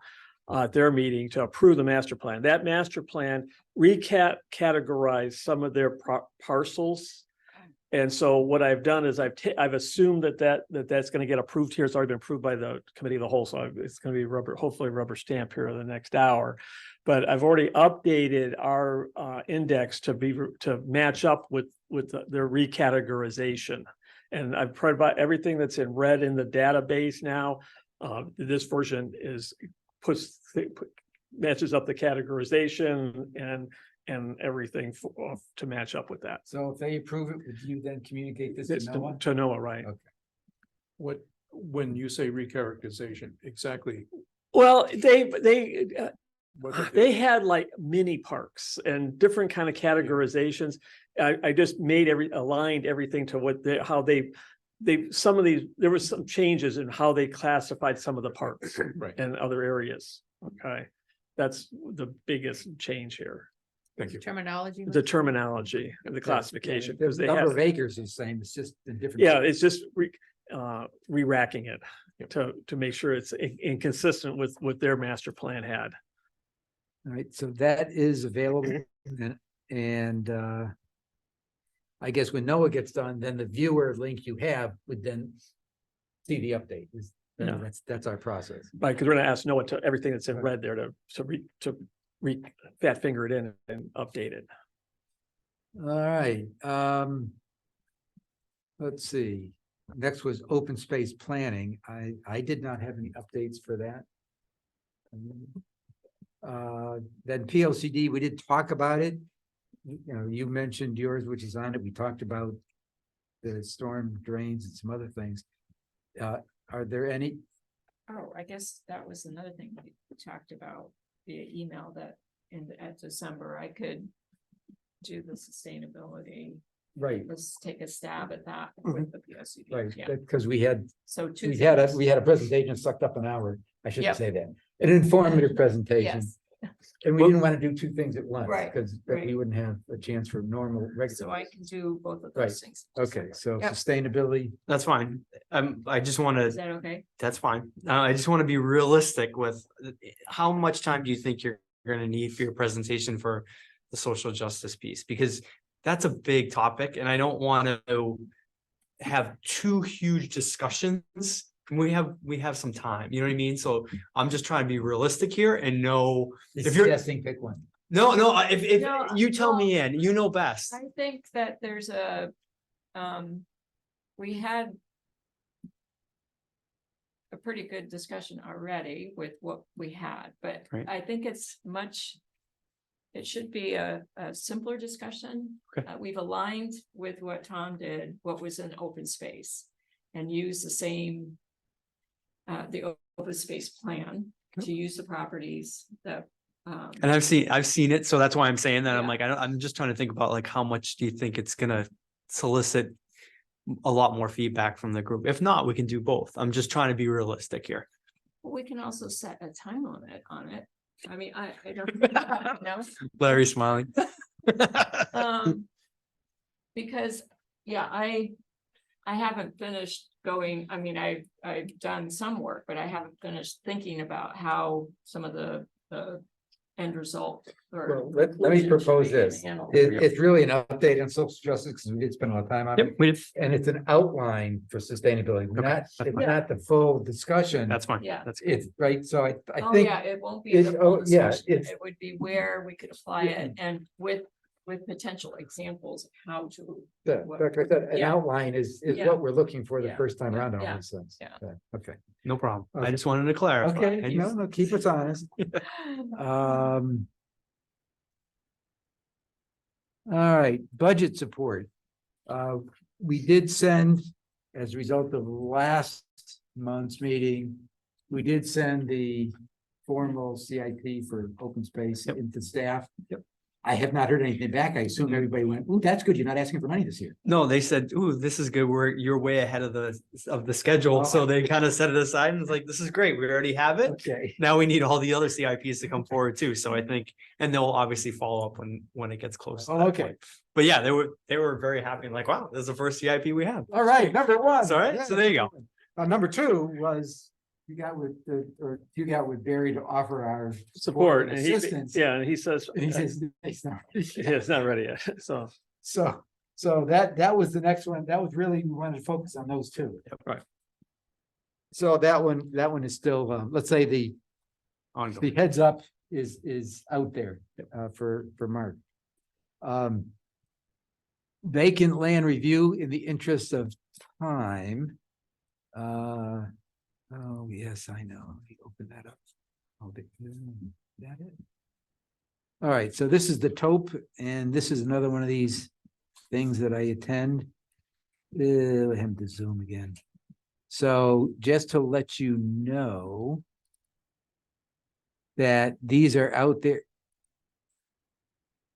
Okay.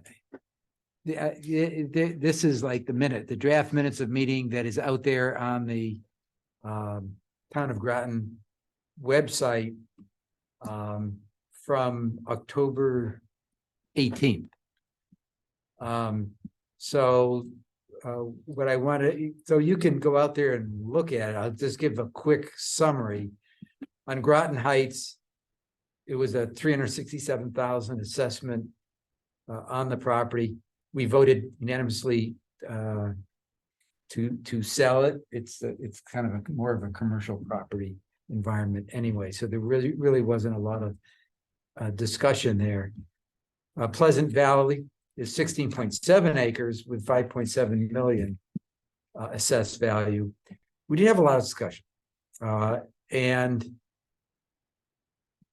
the net was that it was clear from the current regulations, they have to have a minimum of 20% for open space or recreation. And I said minimum. Also, we had some other restrictions is the wrong thing. We wanted to provide a set of guidelines in the RFP that would promote open space that 20% was the minimum. And you get more points in favorability if you extend that. I mean, it gets us almost to what we were looking for, which was, I think, about 6 or 7 acres. So it's about 50-50 split on the Yeah, property. yeah, so I think 50 might be a little much, but if they do, more of a high density conservation development, they could get closer to that. But at least at 20%, and there's a long process, but we were gonna have preferences put in there based upon our discussions, and all the details are in the minutes of meeting. You can read, and we all kind of had our say in there, so it was actually a pretty good meeting. On Butler School, which just came into the town staff hands. We decided that we would seek public comment at the 11:15 next TOP meeting. So that one basically got deferred. I think What, could you explain what, how are you gonna announce that you want public comments, and to whom do they go to? well, it's out there and it's the same as any other public comments. It's out there on the website. It's published in the paper. I mean, I don't know. Unfortunately, since they went with the old TOP process, the ones we had recommended was very specific letters to the surrounding property owners. Right. That is not the current process. So it's the standard notifications. Right, we wanted, anyway, that's neither, at this point, it's the standard notification. For any town meeting. So I suspect it's not gonna be superintended, but I would expect that the people that around there would probably figure it out and. No, show is up. this a council meeting, or you're talking? No, this is a TOP meeting. TOP meeting. Yep. Yes, okay, Yep, that's right. Yep. Okay. I would say is that everybody looked at each other at the end and says, Jesus. If only the town council meetings were this friendly. Okay, so actually it was a very detailed write-up. I was impressed with the minutes of meeting that was collated, collected. It's also out there on the the recording from a Zoom recording. So like I said, is I thought it went very well. There was an acceptance and agreement with open space and our, because I was representing us, our input. And so I was reasonably happy with that. Now, there's a lot more. The process got a lot of things coming. So there'll be many more times where we'll have a chance to weigh in on any specific proposals, but at least getting it out there that when you put in an RFP response, you need to address these preferences. And that was really, I think, the key element that I was pushing for them to come back with, and everyone agreed with that. So that's why I thought it was positive. Next up, 4.6 is Connecticut College Project. I got the update from you. Right? I then put it into a proposed draft let me bring up that proposed draft. That would. Oh, the blurb to go with the 4. Yep. pages. I got a blurb. I put a blurb together. Now, where's the blurb? Where's the blurb?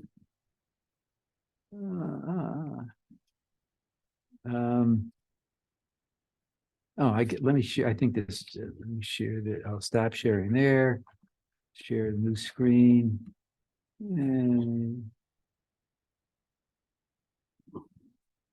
darn, I think that's it. Nope, that's not it. That's not it.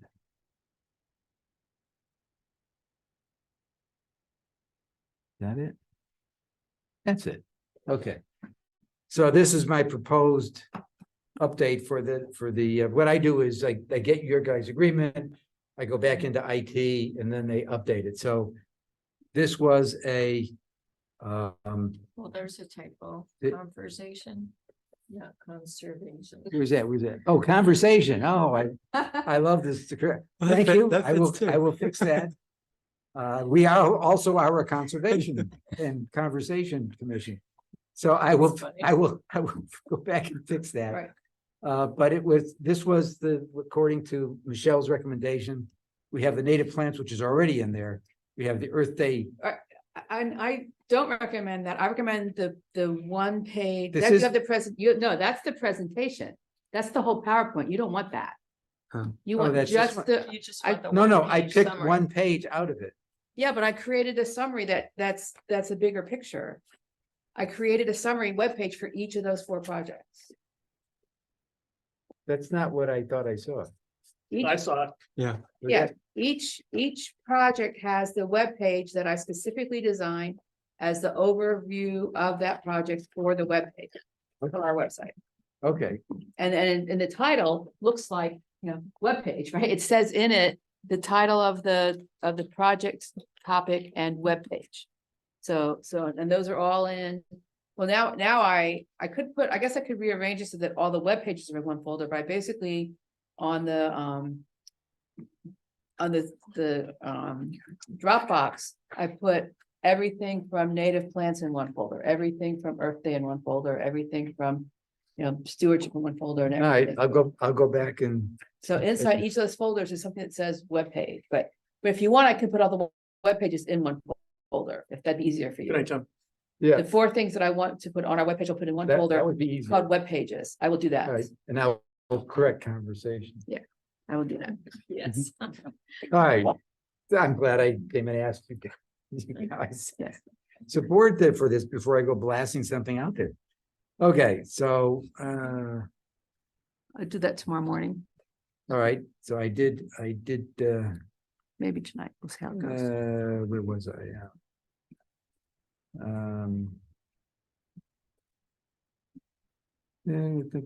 Open space stewardship, I don't believe you have any updates on that. Wait, but I'm not done, because Oh. the Oh. other Oh, I'm part, sorry, I'm sorry, the next year. pickup.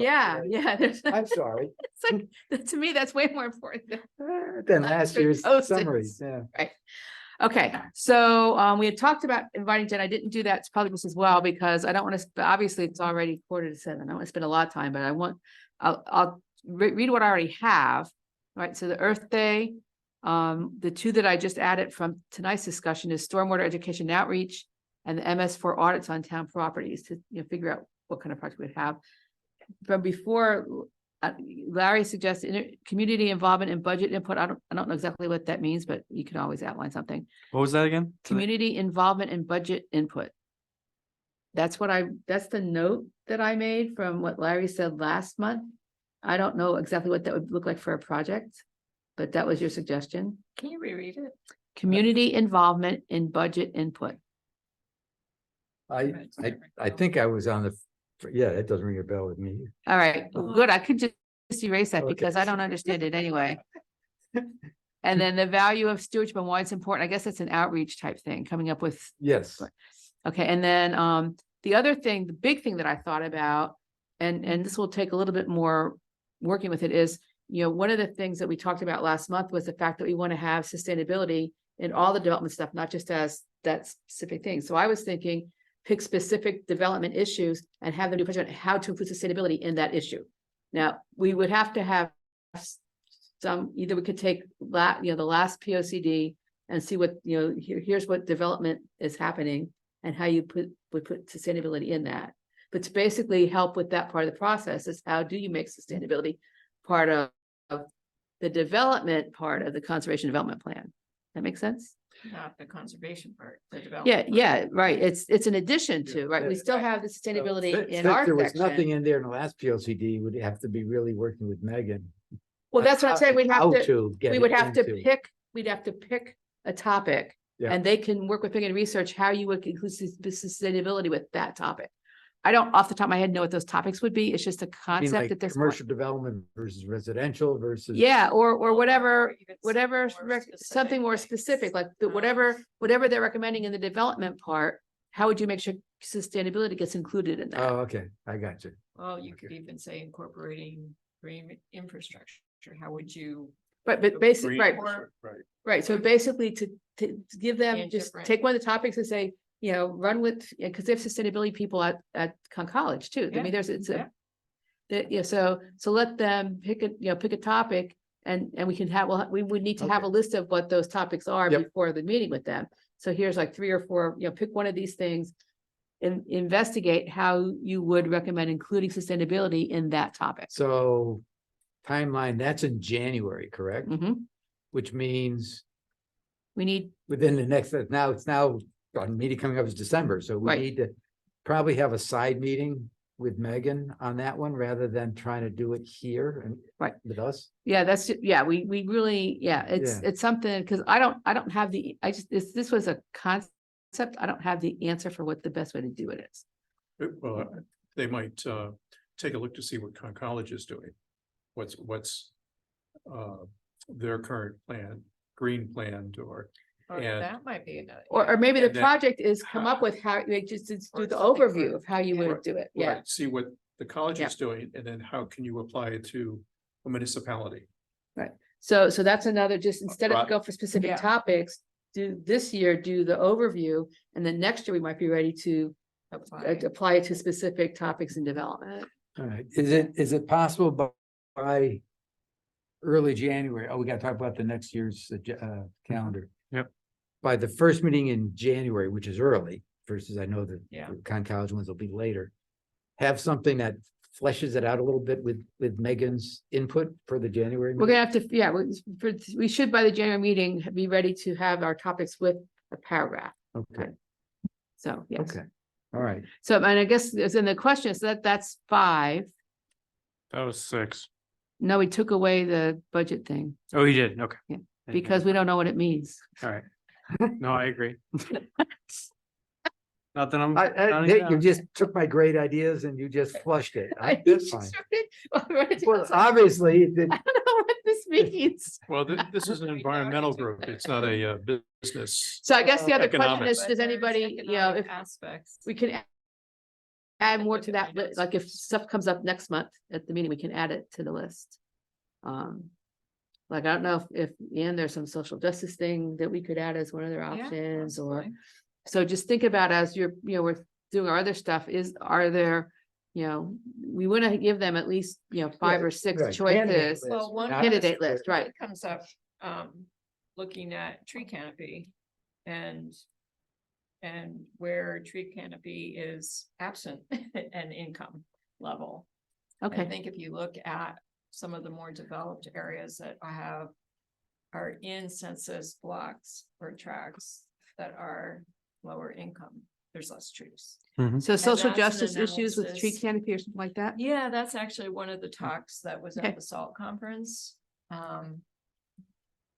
And that might be helpful for a Okay. number of reasons. So again, so each of these topics, so that's, I mean, that's 6 topics, so that maybe That's that's big. enough. That's probably enough. So we just need this, a few sentences to give them some guidance on here's what we would like to see out of that project.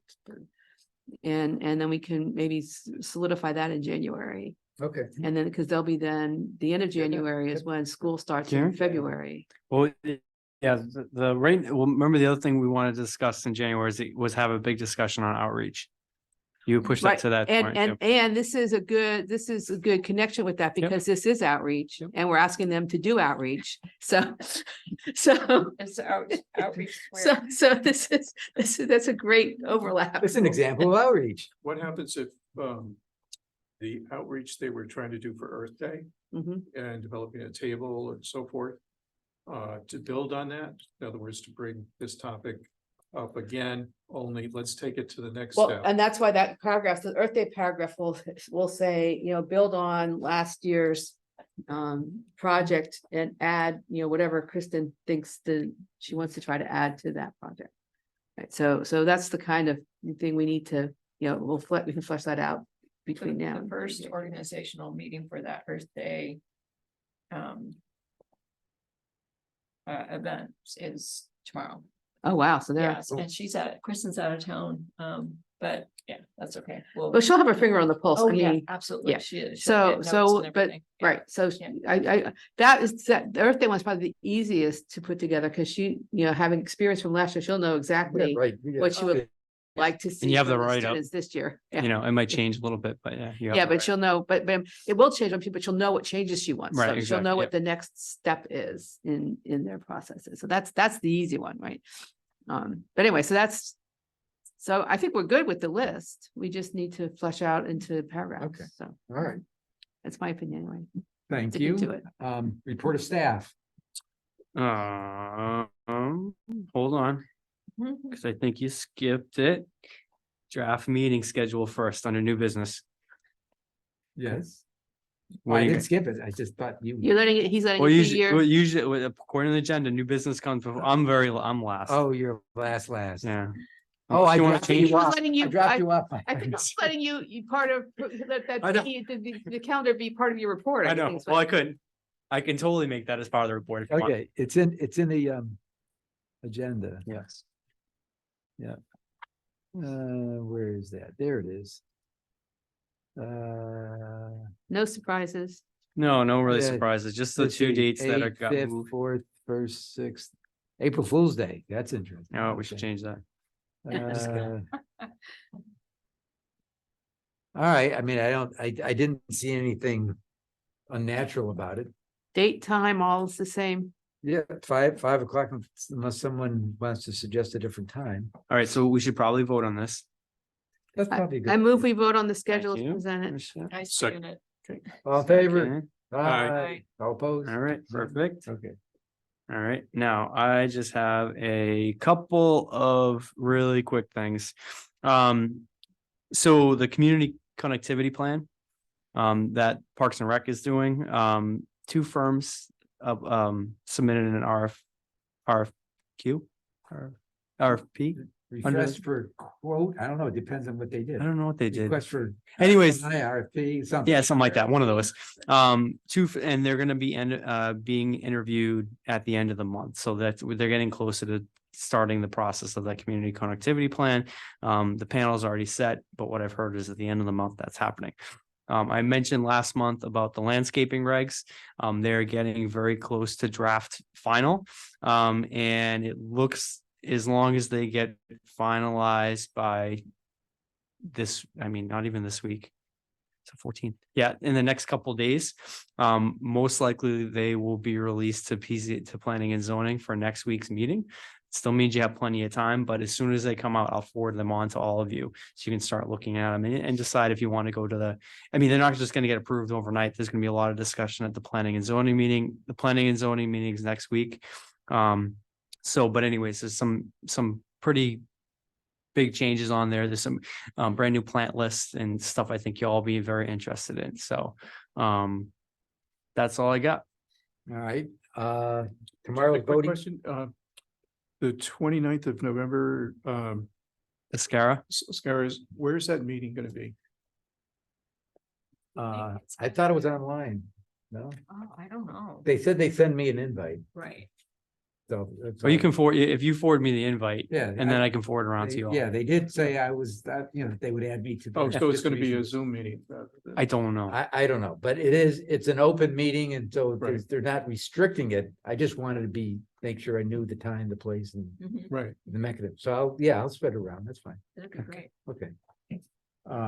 Hopefully they do that. Hmm. I think I have a note in my calendar to remind myself. Ping 'em. Speaking of notes, tomorrow is election day. Yes, Everybody's gonna vote. I don't live in You Groton. don't vote. You don't get to vote. You're right. So we'll all Do you live vote. in Rhode Island? I do. Yeah. No, we'll keep, That's different. They're not having It's not elections there? We're only for our congressman that's getting, oh. but nothing, Oh, not nothing. like council or we don't have RTM. So, Well, Bray and I will be at the, Darn. yes, we will. we're All at right. the polls. All right. Which one? tomorrow, So. I will, 4:30 AM or Where Cutler whatever. used to be, Crazy, bye. We have to be there. by Mystic, 15. no, Mystic River. I will Magnet solicit Elementary a Magnet School. motion to adjourn. Michelle, Yeah, I'm trying to, that's, that they said, I move we adjourn. Okay. Well, my poll was Second. usually Makes used to be at West Side and this is Magnet, but it's not where color used to be. So I'm wondering where I'm supposed to vote. There, Right if here, you used John. to vote at the At school, West Side, that's whatever school it is now is where I vote. yes. Yeah, that's what I thought. All right, all in favor of adjourning? All right. Aye. Okay, unanimous? All right. All Yes, right, it's- stop the share. It's even though. Stop policies right are now. different Now, it's a